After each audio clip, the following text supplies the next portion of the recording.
हरिः ॐ सहस्रशीर्षः पुरुषः सहस्राक्षः सहस्रपातः स भूमिगो सर्वदशविद्वात्यतिष्ठदशाङ्गुलं पुरुष एवेदगो सर्वं यद्भूतं यच्च भाव्यम् उतामृतत्वशेषानो जदन्येनातिरोहति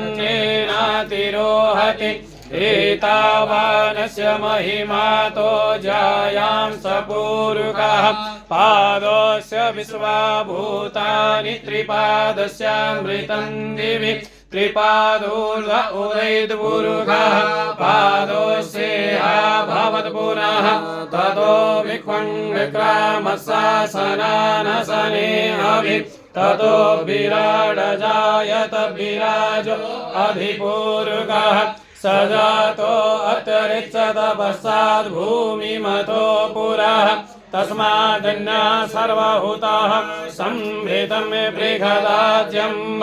वसुस्ताश्चक्रेवायव्यनारण्यग्राम्या तस्मादन्या सर्वभूतानि च सामानि जन्निरे छन्दागुंसि जन्निरे तस्मादजायत तस्मादस्वा अजायन्त जे केचो भयादतः गावो हजन्निरे तस्माजाता अजावयः तं जन्यं भरे कि प्रोक्षन् पुरुषं जातमग्रतः तेन देवा अयजन्त साध्यारिकयस्तजे यत्पुरुषं व्यदधुः करिधाभ्यकल्पयन्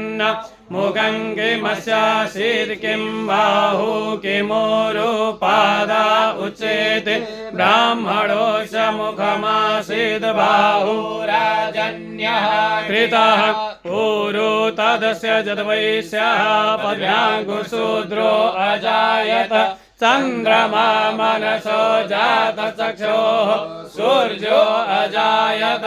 श्रोत्राद् वायुश्च प्राणश्च मुखादग्निरजायत